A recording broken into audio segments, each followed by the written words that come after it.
बिस्मिल्लाहिर्रहमानिर्रहीम, अस्सलामुअलैकुम। Welcome to my channel. आज की वीडियो में हम ग्रेड 5 इंग्लिश बुक का यूनिट नंबर 8 रीड करेंगे।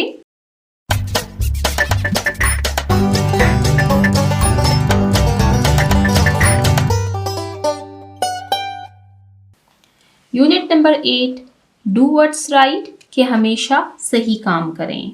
इस यूनिट पर हम ऑलरेडी 2 वीडियोस बना चुके हैं। फर्स्ट वीडियो में हमने इस यूनिट में मौजूद लेसन की टेक्स्ट की रीडिंग की थी, जिसके ज़रिए हमने ये मॉरल लेसन सीखा कि हमें हमेशा सही और अच्छे काम करने चाहिए, हमें दूसरों के साथ अच्छा सलूक करना चाहिए और अपने माहौल का ख्याल रखना चाहिए। सेकेंड वीडियो में हमने ओरल कम्युनिकेशन और रीडिंग एंड क्रिटिकल थिंकिंग के पोर्शंस को कवर किया। आज की वीडियो हम स्टार्ट करेंगे लैंग्वेज फोकस के पोर्शन से। लैंग्वेज फोकस यानी ज़ुबान पे तवज्जो। लैंग्वेज फोकस के पोर्शन में फर्स्ट टॉपिक है हमारे पास वोकैबुलरी बिल्डिंग यानी अल्फाज की ज़ख़ीरा अंदोज़ी।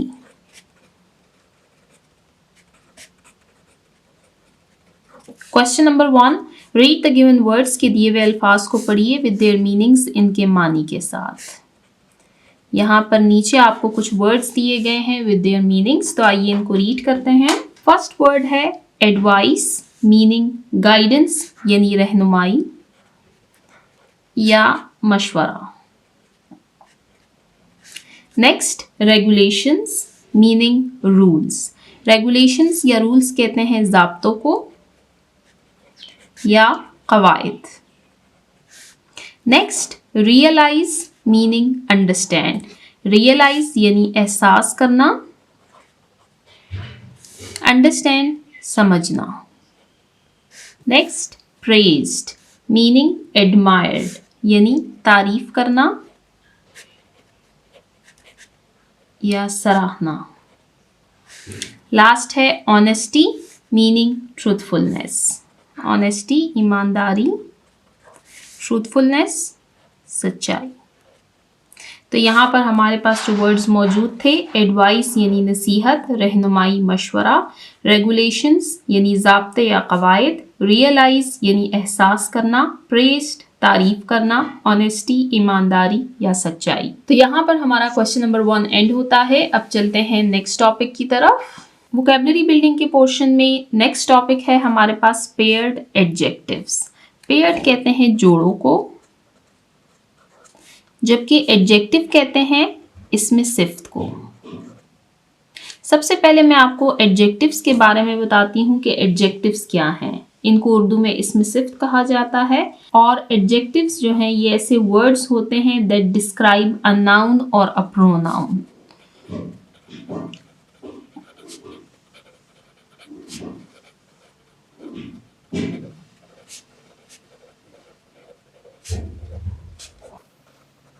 यानी ऐसे अल्फाज हैं जो किसी नाउन की तारीफ को बयान करते हैं। अब पेयर्ड एडजेक्टिव्स हमारे पास क्या हैं, तो इसको रीड मी पोर्शन में रीड करते हैं। व्हेन टू एडजेक्टिव्स, जब दो एडजेक्टिव्स यानी दो इसमें सिफ्त आर यूज्ड टुगेदर, जब इनका इकट्ठे इस्तेमाल किया जाए टू डिस्क्राइब अ नाउन, के एक नाउन की तारीफ की जाए, they are sometimes called paired adjectives. तो फिर इनको पेयर्ड एडजेक्टिव्स कहा जाता है। फॉर एग्जाम्पल, मिसाल के तौर पर हग बिग, ये हग नहीं है बल्कि ये ह्यूज है, ई मिसिंग है यहाँ पर। ह्यूज और बिग, टाइनी और स्मॉल। देखिए जो पेयर्ड एडजेक्टिव का कॉन्सेप्ट है वो ये है कि जब हम टू एडजेक्टिव्स को एक ही नाउन की वजाहत के लिए इकट्ठे इस्तेमाल करते हैं, जैसे कि यहाँ पर आप देख सकते हैं ब्राइट और शाइनी, ये सिनोनिम्स हैं। सिनोनिम्स का टॉपिक हम यहाँ पर रीड कर चुके हैं ना, कि ऐसे वर्ड्स होते हैं जिनके मीनिंग सेम होते हैं। इसी तरह ह्यूज का मीनिंग भी होता है बड़ा और बिग का मीनिंग भी होता है बड़ा। टाइनी और स्मॉल दोनों का मीनिंग है छोटा। तो आइए इसको रीड करते हैं। रीड द गिवन सेंटेंसेस, के दिए हुए सेंटेंसेस को रीड कीजिए and note the use of paired adjectives, और पेयर्ड एडजेक्टिव्स के इस्तेमाल पर गौर करें। अब इसको रीड करते हैं। Today is a bright and shiny day. अब इसमें आप देख सकते हैं कि जो डे है ये हमारे पास नाउन है। अब इस नाउन को ये 2 वर्ड्स डिस्क्राइब कर रहे हैं, ब्राइट एंड शाइनी, यानी रोशन और चमकदार। तो ये दोनों हमारे पास क्या हैं? ये दोनों हमारे पास पेयर्ड एडजेक्टिव्स हैं कि आज एक रोशन और चमकदार दिन है। मीनिंग तो सेम ही है, इसमें एक भी यूज हो सकता था, लेकिन इस नाउन को डिस्क्राइब करने के लिए दो एडजेक्टिव्स का इस्तेमाल किया गया है। मरी is famous for its beautiful and lovely scenery. Noun है हमारे पास मरी।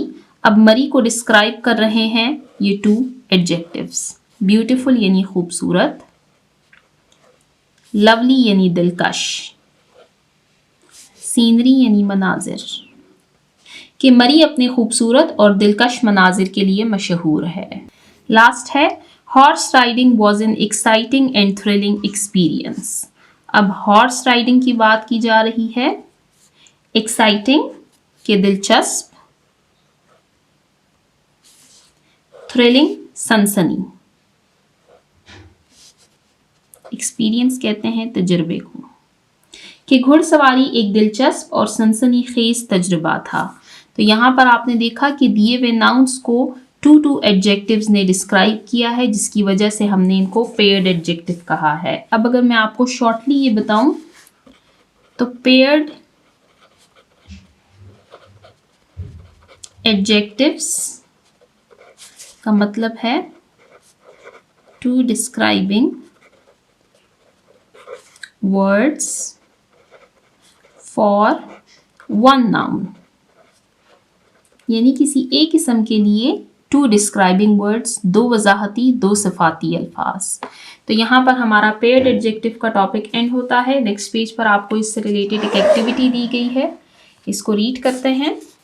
Question number 3, right sentences using these adjectives. यहाँ पर नीचे आपको कुछ एडजेक्टिव्स दिए गए हैं, इनको हमने सेंटेंसेज में यूज करना है। मैं आपको यहीं पर सेंटेंसेस बना देती हूँ। जब एडजेक्टिव पे हमने सेंटेंसेस बनाने हैं, इट मीन्स कि हम किसी नाउन को इन सेंटेंसेस में डिस्क्राइब करेंगे। तो फर्स्ट है हमारे पास ग्रीडी यानी लालची, वेल नोन यानी मशहूर, अनफॉरगेटेबल ना भूलने वाला, डिलाइटेड खुश होना। तो फर्स्ट वर्ड है हमारे पास greedy. The greedy boy ate all the chocolates. अब यहाँ पर आप देख सकते हैं नाउन है हमारे पास बॉय, और इस बॉय को डिस्क्राइब कर रहा है ये एडजेक्टिव ग्रीडी यानी लालची, कि लालची लड़के ने तमाम चॉकलेट्स खा ली। नेक्स्ट है वेल नोन यानी मशहूर। Allama Iqbal is a well-known poet of Pakistan, कि अलामा इकबाल पाकिस्तान के एक मशहूर शायर हैं। नाउन है हमारे पास अलामा इकबाल, और इसको डिस्क्राइब कर रहे हैं ये वर्ड वेल नोन यानी मशहूर। नेक्स्ट है unforgettable. Our school trip was an unforgettable experience. Noun है हमारे पास एक्सपीरियंस, ये हमारे पास एब्स्ट्रैक्ट नाउन है और उसको डिस्क्राइब कर रहा है अनफॉरगेटेबल, जो कि हमारे पास एक एडजेक्टिव है। लास्ट है dilated. The delighted children welcomed their teacher. Children हमारे पास नाउन है और delighted हमारे पास एडजेक्टिव है, कि खुशबाश बच्चे अपने उस्ताद का इस्तकबाल कर रहे थे। तो यहाँ पर दिए हुए एडजेक्टिव्स को हमने सेंटेंसेस में यूज़ किया। इसके साथ ही हमारा ये टॉपिक एंड होता है और हमारा वोकैबुलरी बिल्डिंग का पोर्शन एंड होता है। अब चलते हैं नेक्स्ट पोर्शन की तरफ। लर्निंग टू स्पेल यानी स्पेलिंग सीखिए। अरेंज की तरतीब दें द गिवन जम्बल्ड वर्ड्स। ये टॉपिक है हमारे पास जम्बल्ड वर्ड्स का। इनटू करेक्ट वर्ड्स सही अल्फाज में। ऑल्सो लर्न देयर स्पेलिंग्स, और फिर इनके स्पेलिंग्स को भी याद कीजिए। अब टॉपिक है हमारे पास जम्बल्ड वर्ड्स का। आपको इसकी डेफिनेशन नहीं दी गई, तो यहाँ पर मैं आपको सबसे पहले जम्बल्ड वर्ड्स के बारे में बताऊंगी। तो जम्बल्ड वर्ड्स हमारे पास कुछ ऐसे वर्ड्स होते हैं जिनमें जो लेटर्स होते हैं उनकी सीक्वेंस ठीक नहीं होती, बल्कि ये उल्टे सीधे करके लिखे गए होते हैं। आपको इनके लेटर्स को सही तरीके से अरेंज करना है ताकि इससे हमारे पास एक मीनिंगफुल वर्ड बन सके। फॉर एग्जाम्पल यहाँ पर आप देख सकते हैं हमारे पास वर्ड मौजूद है MILSE। अब इसके जो लेटर्स हैं ये उल्टे सीधे लिखे गए हैं, इनको हमें अरेंज करना है। तो इन लेटर से हमारे पास जो मीनिंगफुल वर्ड बनता है वो है स्माइल, यानी मुस्कुराना। नेक्स्ट PSEEHC, इनसे हमारे पास एक वर्ड बनता है स्पीच, यानी तकरीर। नेक्स्ट NEARL, इससे हमारे पास वर्ड बनता है लर्न, यानी सीखना। नेक्स्ट TOMENM, इन लेटर से हमारे पास वर्ड बनता है मूवमेंट, MOMENT, मूवमेंट यानी लम्हा। आप देख सकते हैं T ये हो गया, O ये हो गया, ये एक M हो गया, फिर उसके बाद E, फिर N और फिर ये हमारे पास लास्ट वाला M। नेक्स्ट है AITFH, इन लेटर से हमारे पास मीनिंगफुल वर्ड बनता है फेथ, यानी यकीन। लास्ट है OERIDP, इन लेटर से हमारे पास मीनिंगफुल वर्ड बनता है पीरियड, यानी स्कूल में आपका जो पीरियड होता है उसको कहा जाता है। तो यहाँ पर लर्निंग टू स्पेल के पोर्शन में हमने जम्बल्ड वर्ड्स के बारे में रीड किया। यहाँ पर हमारा ये टॉपिक एंड होता है। अब चलते हैं नेक्स्ट पोर्शन की तरफ जो कि है ग्रामर। ग्रामर के पोर्शन में फर्स्ट टॉपिक है हमारे पास personal and possessive pronouns. Pronouns के बारे में हम ऑलरेडी रीड कर चुके हैं। Words that are used instead of noun are called pronouns, कि ऐसे अल्फाज जो कि नाउन की जगह पर इस्तेमाल किए जाते हैं उनको प्रोनाउंस कहा जाता है। लास्ट यूनिट नंबर 7 में हम प्रोनाउंस की एक टाइप रीड कर चुके हैं जो कि है रिफ्लेक्सिव प्रोनाउन। आज इस वीडियो में हम प्रोनाउंस की मज़ीद 2 टाइप्स को रीड करेंगे। फर्स्ट है पर्सनल प्रोनाउन और सेकंड है पोजेसिव प्रोनाउन। सबसे पहले बात करते हैं पर्सनल प्रोनाउन के बारे में। तो a word that replaces the name of a person, place और थिंग। पर्सनल प्रोनाउंस जो हैं ये हमारे पास ऐसे प्रोनाउंस हैं जो कि रिप्लेस करते हैं किसी पर्सन, प्लेस या थिंग के नेम को। For example this is my bedroom. अब यहाँ पर आप देख सकते हैं जो माई है ये पर्सनल प्रोनाउन है। इसकी जगह पर मैं ये भी कह सकती थी दैट दिस इज़ फाइज़ा's बेडरूम, कि ये फाइज़ा का बेडरूम है, लेकिन फाइज़ा को रिप्लेस किया गया है और इसकी जगह पर पर्सनल प्रोनाउन लगाया गया है जो कि है माई। दिस इज़ योर बुक, कि ये आपकी किताब है। अब यहाँ पर हम नेम भी लिख सकते थे that this is Ali's book, कि ये अली की किताब है, लेकिन उस पर्सन के नेम को हमने रिप्लेस किया और उसकी जगह पर हमने पर्सनल प्रोनाउन को अप्लाई किया है। दिस इज़ हर ड्रेस, कि ये उसका ड्रेस है। This is their house, this is his pencil box, this is our house. तो यहाँ पर आपने देखा कि ये हमारे पास पर्सनल प्रोनाउंस हैं। पर्सनल प्रोनाउन प्रोनाउंस की सबसे बेसिक टाइप है। अब बात करते हैं पोजेसिव प्रोनाउंस पर। तो पोजेसिव प्रोनाउंस जो हैं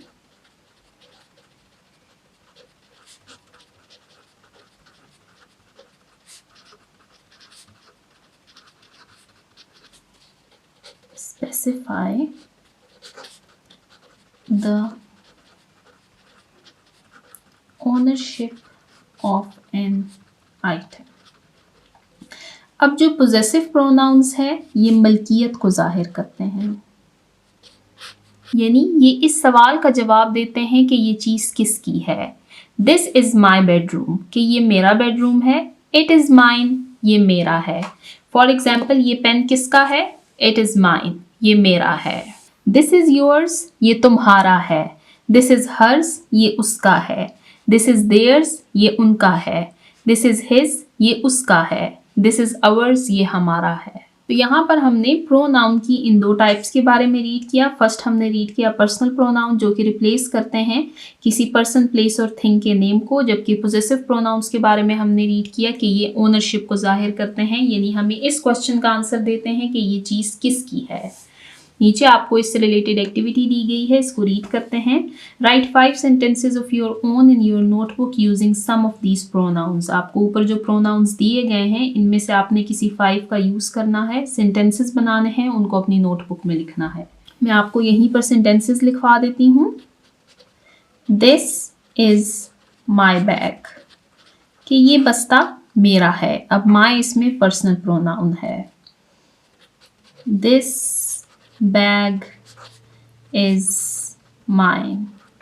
अब आप यहाँ पर देख सकते हैं, यहाँ पर मैंने पर्सनल प्रोनाउन का यूज़ किया है और यहाँ पर मैंने पोजेसिव प्रोनाउन का यूज़ किया है। Next, this is your pen. This is his car. This school is ours. Your, his, ours. अब my, your और his ये हमारे पास पर्सनल प्रोनाउंस हैं और mine और ours ये हमारे पास पोजेसिव प्रोनाउंस हैं। तो यहाँ पर हमने पर्सनल एंड पोजेसिव प्रोनाउंस के बारे में रीड किया। अब ग्रामर के पोर्शन में सेकेंड टॉपिक को रीड करते हैं। ग्रामर के पोर्शन में सेकेंड टॉपिक है हमारे पास prepositions of position in time. Prepositions का टॉपिक है। देखें, प्रेपोजिशंस भी हमारे पास एक पार्ट ऑफ स्पीच है और प्रोनाउंस भी हमारे पास एक पार्ट ऑफ स्पीच है। फर्स्ट पार्ट ऑफ स्पीच जो हमने रीड किया था वो था नाउन, फिर हमने रीड किया प्रोनाउंस और उसकी कुछ टाइप्स के बारे में। अब हम रीड कर रहे हैं प्रेपोजिशंस के बारे में। सबसे पहले मैं आपको शॉर्टली प्रेपोजिशंस के बारे में बता देती हूँ। A word that shows the relationship between a noun or pronoun with another word। कि prepositions हमारे पास ऐसे अल्फाज होते हैं जो कि किसी सेंटेंस में नाउन या प्रोनाउन का किसी दूसरे लफ्ज के साथ ताल्लुक को जाहिर करते हैं। इनको उर्दू में हरफ जार कहा जाता है।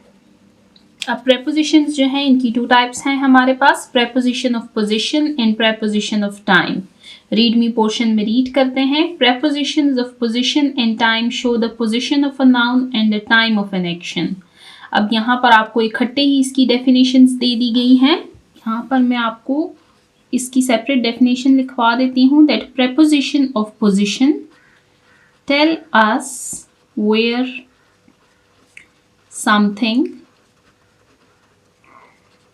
एस, कि प्रेपोजिशन ऑफ पोजिशन जो है ये हमें बताते हैं कि कोई चीज़ कहाँ पर मौजूद है, यानी एक चीज़ की पोजिशन आपको बताई जाती है। For example, in front of यानी सामने।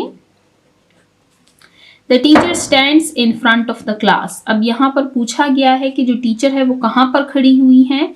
She is standing in front of the class, वो क्लास के सामने खड़ी हैं। बिहाइंड यानी पीछे। The cat is sitting behind the sofa, बिल्ली कहाँ पर बैठी हुई है, वो सोफे के पीछे बैठी हुई है। नेक्स्ट टू यानी अगला। The bank is next to the hotel, कि बैंक कहाँ पर मौजूद है, बैंक जो है ये होटल के आगे मौजूद है। तो यहाँ पर हमने प्रेपोजिशन ऑफ पोजिशन के बारे में रीड किया जो कि हमें ये बताता है कि कोई चीज़ कहाँ पर मौजूद है, जबकि प्रेपोजिशन ऑफ टाइम जो है it tells us the time of an action, कि कोई काम कब हुआ। नेक्स्ट पेज, पेज नंबर 82 की तरफ चलते हैं। Preposition of time tell us when something happens,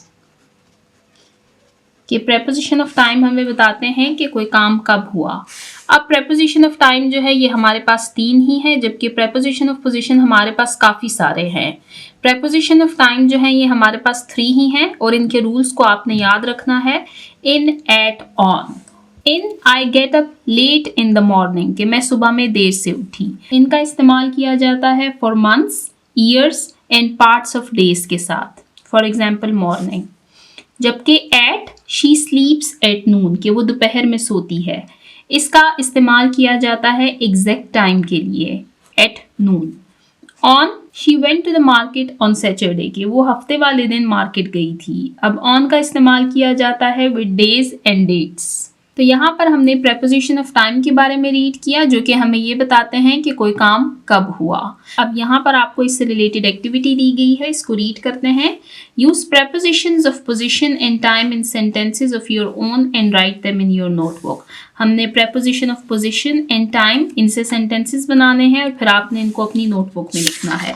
मैं यहीं पर आपको कुछ sentences बना देती हूँ। यहाँ पर मैं आपको preposition of position से related सेंटेंसेस बना देती हूँ। The book is on the table, कि किताब मेज के ऊपर रखी गई है। The dog is under the chair, कि कुत्ता कुर्सी के नीचे बैठा हुआ है।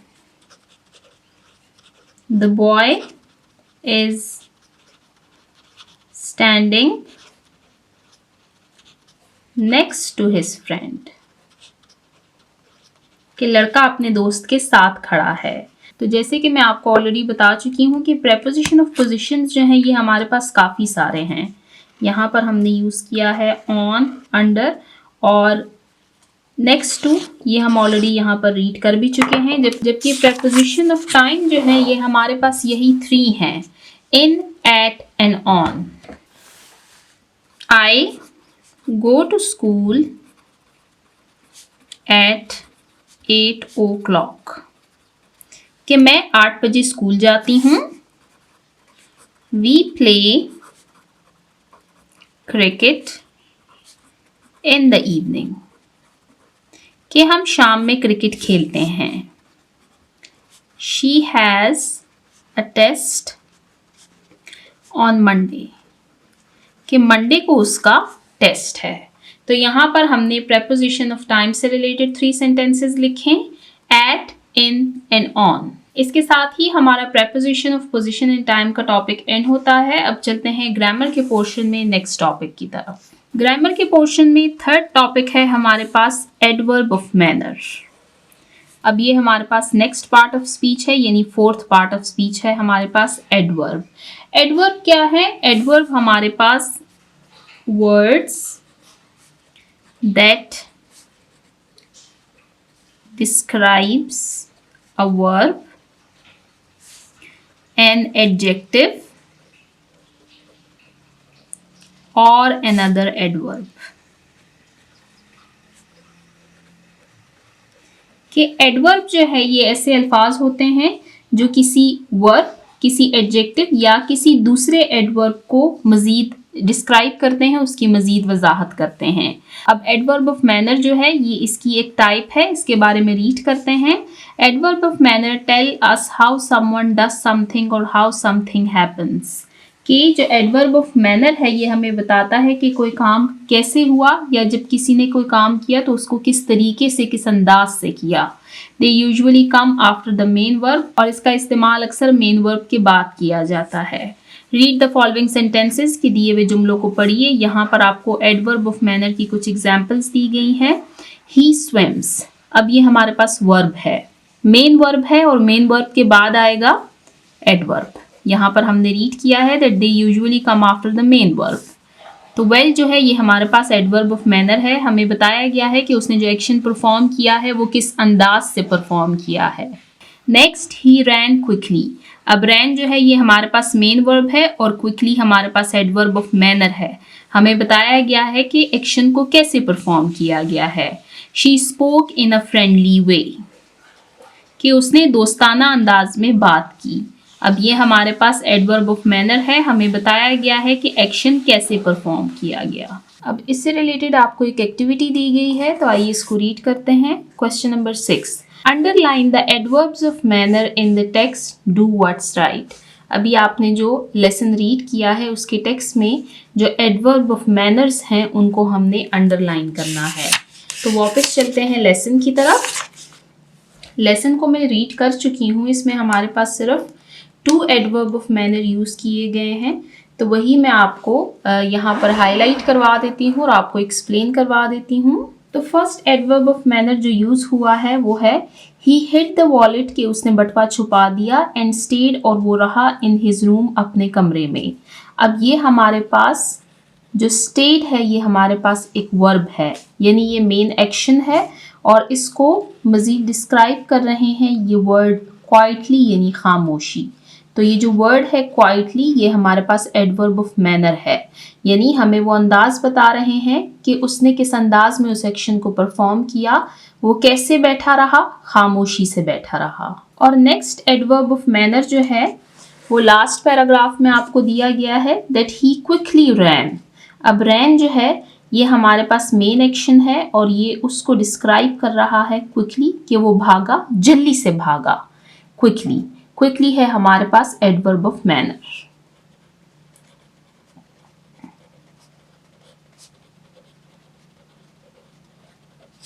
ये हमारे पास सेकेंड एडवर्ब ऑफ मैनर हो गया। इस लेसन में हमारे पास यही टू एडवर्ब ऑफ मैनर्स मौजूद हैं। तो यहाँ पर हमारी एक्टिविटी एंड होती है जिसमें हमने एडवर्ब ऑफ मैनर के बारे में रीड किया और फिर लेसन में से हमने एडवर्ब ऑफ मैनर्स को हाईलाइट किया। इसके साथ ही आप देख सकते हैं हमारा लैंग्वेज फोकस का पोर्शन एंड होता है। अब चलते हैं नेक्स्ट पोर्शन की तरफ, राइटिंग। राइटिंग यानी लिखना। लर्निंग टू राइट, लिखना सीखिए। लर्निंग टू राइट के पोर्शन में आपको एक एक्टिविटी दी गई है, that write a short invitation, कि एक दावतनामा लिखें टू योर फ्रेंड, अपने दोस्त को, टू अटेंड, कि वो शामिल हो, इन योर बर्थडे पार्टी, आपकी बर्थडे पार्टी में। अब यहाँ पर आपको जो कॉन्सेप्ट सिखाया जा रहा है, जो राइटिंग टेक्निक आपको सिखाई जा रही है वो है to write a short invitation, यानी एक दावतनामा लिखने की। सबसे पहले मैं आपको इनविटेशन के बारे में लिखवा देती हूँ, that N invitation is a request और message by which we ask someone to come to an event or occasion। ये वर्बली भी हो सकता है और रिटन फॉर्म में भी हो सकता है। यहाँ पर हम इसको रिटन फॉर्म में सीखेंगे और इनमें हम किन इवेंट्स या ओकेजन के लिए किसी को बुलाते हैं, वो कोई बर्थडे पार्टी हो सकती है, वेडिंग यानी शादी हो सकती है, कोई मीटिंग या कोई फॉर्मल डिनर हो सकता है। An invitation is a request और message by which we ask someone to come to an event और ओकेजन। कि इन्विटेशन या दावतनामा ये एक ऐसा पैगाम या दरख्वास्त होती है जिसके ज़रिए हम किसी को किसी तकरीब या मौके पर आने के लिए बुलाते हैं। यहाँ पर जो इवेंट मेंशन है वो है बर्थडे पार्टी। हमने अपने फ्रेंड को एक इनविटेशन लिखना है और उनसे कहना है कि आप हमारे घर पर आएँ बर्थडे पार्टी के लिए। घर भी हो सकता है, कोई और लोकेशन भी हो सकती है। देखें, जो इनविटेशन राइटिंग है इसके बारे में हम ऑलरेडी ग्रेड 4 में रीड कर चुके हैं। ये टेक्निक आप पहले सीख चुके हैं। ग्रेड 4 की बुक को मेंशन करने का मकसद ये है कि आप ग्रेड 4 की बुक को पढ़कर आ चुके हैं, क्योंकि जाहिर सी बात है कि आप ग्रेड 4 को पास करके ही ग्रेड 5 में आए हैं। देखिए, आपको किसी भी बुक में जो टॉपिक पढ़ाया जाता है उसका यही मकसद होता है कि आगे ये एज्यूम किया जाता है कि आपने ये टॉपिक सीख लिया है। अब यहाँ पर मैं आपको एग्जाम्पल दूँ इस्लामियात की, तो जो इस्लामियात में आपने ग्रेड 3 में टॉपिक्स रीड किए हैं उसी की कंटिन्यूएशन ग्रेड 4 में है और फिर उसी की कंटिन्यूएशन ग्रेड 5 में है। आप अगर सीरत तैयबा का टॉपिक रीड करेंगे तो उसमें जो इवेंट्स हैं वो एक सीक्वेंस से चल रहे हैं, ग्रेड 3 से स्टार्ट होकर फिर ग्रेड 4 फिर ग्रेड 5। तो ये जो क्लासेस हैं ग्रेड 3, ग्रेड 4, ग्रेड 5 ये इंटरलिंक्ड हैं। आप एक क्लास में कोई टॉपिक स्किप करेंगे तो आपको नेक्स्ट क्लास में फिर उसमें बहुत इशू होगा। देखिए, अभी हम रीड कर रहे हैं यूनिट नंबर 8, तो ग्रेड 4 के यूनिट नंबर 8 में ही आपको इनविटेशन राइटिंग सिखाई गई है। चलते हैं यहाँ पर आप देख सकते हैं ये हमारे पास यूनिट नंबर 8 है, गुड स्टडी हैबिट्स। इसमें यहाँ पर लेसन का जो टेक्स्ट है उसके अंदर ही आपको एक इनविटेशन पढ़ाया गया था। फिर राइटिंग की एक्टिविटीज़ में आपसे इनविटेशन लिखवाए भी गए हैं। तो सबसे पहले हम इसको रीड करते हैं, फिर जो राइटिंग के पोर्शन में आपको एक्टिविटीज़ दी गई थी उनको रीड करते हैं, और फिर हम अपनी ग्रेड 5th की जो बुक में एक्टिविटीज़ दी गई हैं उनको सॉल्व करेंगे। इससे हमारी वीडियो लेंथी हो जाएगी थोड़ी, लेकिन यह है कि आपकी रिविज़न हो जाएगी। तो यहाँ पर आप देख सकते हैं इनविटेशन, दावतनामा। सबसे पहले डेट मेंशन है मार्च 31, 2028। मैंने आपको ये लेसन पढ़ाया था 20 अगस्त 2025 को। नेक्स्ट, डियर आसिफ के प्यारे आसिफ। अब ये हमारे पास एड्रेसी है, यानी मुखातिब, यानी हम किस से बात कर रहे हैं, किसको हम इनविटेशन लिख रहे हैं, यहाँ पर हमने उनका नेम लिखना है। हाउ आर यू, कि आप कैसे हैं। I did wonderfully well in my final examination, कि मैंने अपने सालाना इम्तिहान में शानदार कामयाबी हासिल की है। And want to celebrate this success with my friends and family, और मैं इस कामयाबी का जश्न अपने दोस्तों और अपने ख़ानदान वालों के साथ मनाना चाहता हूँ। I am arranging a party this Friday evening eight my house, कि मैं फ्राइडे की शाम को अपने घर पर एक पार्टी का तरतीब, एक इंतज़ाम करने वाला हूँ। यू आर इन्वाइटेड, आपको मैं दावत दे रहा हूँ, टू ज्वाइन अस, कि आप हमारे साथ शामिल हों। It will be great fun, बहुत मज़ा आएगा। Hope to see you on Friday, मुझे उम्मीद है कि आपसे जुम्मे के दिन मुलाकात होगी। योर कज़न, आपका चचाजाद या तायाजाद भाई। सेंडर, अब यहाँ पर आप देख सकते हैं ये सेंडर है, यानी उस शख्स का नाम लिखा गया है जिसने ये इनविटेशन सेंड किया है, यानी भेजा है। माहीन, यहाँ पर आप देख सकते हैं नेम को भी मेंशन किया है। तो ये हमने एक इनविटेशन, एक दावतनामा रीड किया जिसमें जो माहीन है वो अपने कज़न को इनवाइट कर रही हैं कि उसके सक्सेस पार्टी में उनके साथ शामिल हो। अब अगर आप आगे की तरफ जाएं राइटिंग पोर्शन में, तो बिल्कुल सेम वही एक्टिविटीज़ आपको दी गई हैं जो कि ग्रेड 5th में आपको दी गई हैं। लर्निंग टू राइट का पोर्शन है, एंड एक्टिविटी है आपके पास that write a short invitation to your friend to your birthday party, और यहाँ पर भी आपको बर्थडे पार्टी का ही इनविटेशन लिखना है, यानी ये सेम है। मैं आपको यहाँ पर पढ़ा देती हूँ, आप फिर इसको यहाँ पर फिल कर लें। अच्छा, यहाँ पर अगर आप देखें तो डेट, टाइम एंड लोकेशन, यानी तारीख, वक्त, और लोकेशन यानी जगह, या आपने इनविटेशन के अंदर ये 3 चीज़ें मेंशन करनी है। डियर, यहाँ पर जो एड्रेसी है उसका नेम आपने लिखना है कि आप ये किसको लिख रहे हैं। तो हम ये लिख रहे हैं आयशा को। तो आइए अब इसको रीड करते हैं। I hope you are doing well, कि मुझे उम्मीद है आप अच्छी हैं। आई एम वेरी एक्साइटेड, मैं बहुत खुश हूँ। टू इनवाइट, कि आपको दावत दूँ, you on my birthday party, अपनी बर्थडे पार्टी पर, कि मुझे उम्मीद है कि आप ठीक होंगी और मैं बहुत खुशी से आपको अपनी बर्थडे पार्टी में शामिल होने की दावत दे रही हूँ। अब देखें डेट, टाइम एंड लोकेशन यहाँ पर भी मेंशन है। The party will be held on 22 December at 5 PM at my house, कि जो बर्थडे पार्टी है वो 22 दिसंबर शाम 5 बजे मेरे घर पर होगी। थैंक्स, शुक्रिया। और यहाँ पर आप देख सकते हैं सेंडर्स नेम हमने लिखना है, यानी उस शख्स का नाम हमने लिखना है जो कि ये इनविटेशन भेज रहा है, तो वो है फाइजा रहमान। तारीख, वक्त और जगह, यही देखें इनविटेशन लिखने का यही तरीका है। आप अगर मैट्रिक लेवल पर इनविटेशन लिखेंगे या BS लेवल पर लिखेंगे, यही सेम तरीका है। हाँ, कुछ वर्डिंग आप चेंज कर सकते हैं, आपकी वोकैबलरी बेहतर हो जाएगी तो आप बेहतर अल्फाज का इस्तेमाल कर सकेंगे। आप इन क्लासेस में इन बेसिक कॉन्सेप्ट्स को सीखेंगे तो आपके लिए आगे बहुत आसानी होगी। आप एप्लीकेशन लिखना सीख लें, इनविटेशन लिखना, लेटर लिखना, स्टोरी राइटिंग, एसे राइटिंग, तो यही तरीका है फिर इन सारी चीज़ों के लिखने का। आगे जाके कोई और नया तरीका आपको नहीं सिखाया जाएगा। देखें, जिन बच्चों ने ग्रेड 4 में ये एक्टिविटी सीखी होगी और उनको इनविटेशन राइटिंग आती होगी, ग्रेड 5th में उनके लिए ये एक्टिविटी सॉल्व करना बिल्कुल आसान होगा। क्यों? क्योंकि उन्होंने पहले से इसकी प्रैक्टिस की है। और आप देखें कि बिल्कुल सेम एक्टिविटीज़ आपको नेक्स्ट क्लास में दी गई हैं। जैसे कि अब राइटिंग के पोर्शन में सेकेंड एक्टिविटी है that write a short note accepting the invitation above.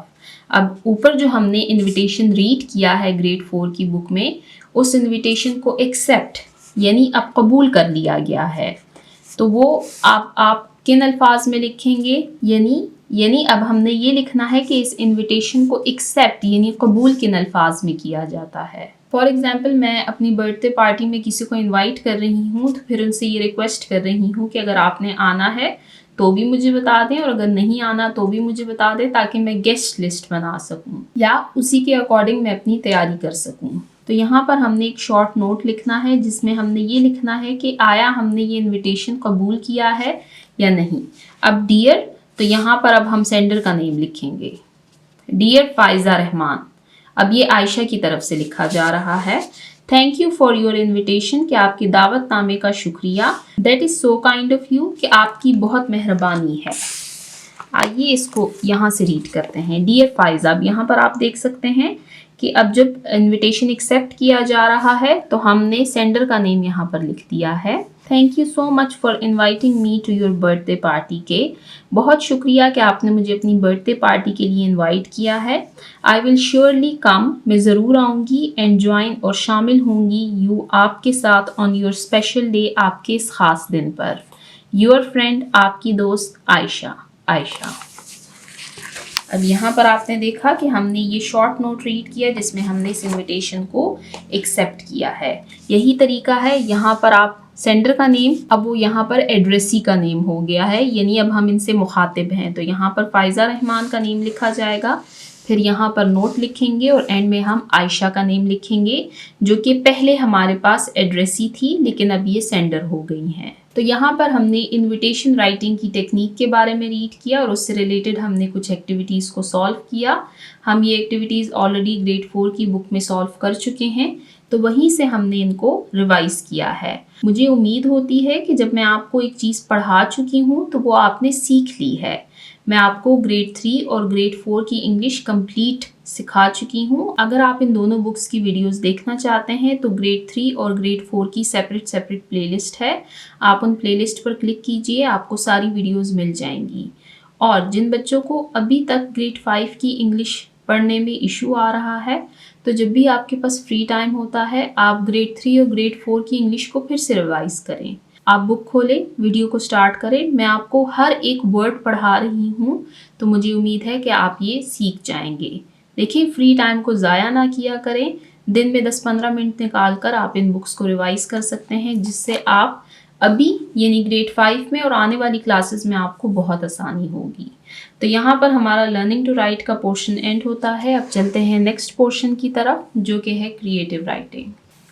Creative writing, right about an incident, कि कोई ऐसा वाक़या लिखें ऑफ योर लाइफ, अपनी ज़िंदगी का, व्हेन यू फेल्ट डिसअपॉइंटेड, जब आप मायूस हो चुके हो या जब आपको मायूसी महसूस हो। यानी यहाँ पर आपसे कहा गया है कि आपने अपनी ज़िंदगी का एक ऐसा वाक़या लिखना है जिसमें आपको मायूसी महसूस हुई हो।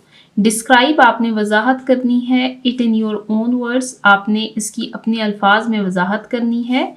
How did you deal with it, कि आपने उस मायूसी के साथ कैसे डील किया, यानी उसको कम कैसे किया, आपने फिर उसको बेहतर कैसे बनाया। इस एक्टिविटी को हर स्टूडेंट ने खुद सॉल्व करना है, क्योंकि ये आपकी पर्सनल लाइफ से जुड़ा हुआ होना चाहिए। यहाँ पर मैं आपको एक जनरल इंसिडेंट लिखवा देती हूँ, जो बच्चे ये लिखना चाहते हैं वो ये भी लिख सकते हैं। मैं आपको यहीं पर लिखवा देती हूँ क्योंकि ये स्पेस हमारे पास खाली है। तो टाइटल है हमारे पास an incident when I felt disappointed.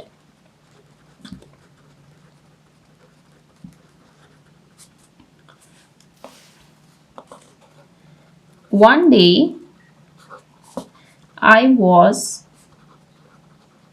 very excited because I had prepared well for my class test. I worked hard and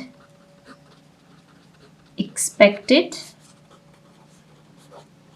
to get very good marks. However, when the results were announced, I got fewer marks than I expected. I felt very disappointed and sad. I thought that all my hard work had gone to waste. But then I decided not to lose hope. I talked to my teacher and asked about my mistakes. She guided me and encouraged me to work harder. With time, my performance improved. तो यहाँ पर मैंने आपको एक general incident लिख के दिया है जो कि स्कूल में हम अक्सर फेस करते हैं. An incident when I felt disappointed. एक वाकया जब मैंने मायूसी महसूस की. वन डे, एक दिन, आई वॉज वेरी एक्साइटेड कि मैं बहुत खुश थी because I had prepared well for my class test. क्योंकि मैंने अपने क्लास के टेस्ट की बहुत अच्छी तैयारी की थी. I worked hard. मैंने सख्त मेहनत की थी. And expected. और मुझे ये उम्मीद थी, मैं ये तवक्को कर रही थी to get very good marks कि मेरे बहुत अच्छे नंबर आएंगे. हाउएवर, ताहम, when the results were announced, जब रिजल्ट्स अनाउंस हुए, I got fewer marks than I expected. तो जितनी मैंने तवक्को की थी उससे मेरे मार्क्स बहुत कम आए थे. I felt very disappointed. मैं बहुत मायूस हुई. And sad. और बहुत गमज़दा. I thought. मैंने सोचा that all my hard work had gone to waste. कि मुझे ऐसा महसूस हुआ मायूसी की वजह से कि मेरी जितनी मेहनत थी वो सारी ज़ाया हो गई है. But then I decided not to lose hope. लेकिन फिर मैंने हिम्मत ना हारने का फैसला किया. I talk to my teacher. मैंने अपने उस्ताद से बात की. And asked about my mistakes. और मैंने अपनी गलतियों के बारे में उनसे पूछा. जब हम ये स्टेप उठाते हैं तो हमारे रिजल्ट्स में इम्प्रूवमेंट ज़रूर आएगी. जब इंसान को अपनी गलती का पता लग जाता है तो वो अगली बार उस गलती को नहीं दोहराता.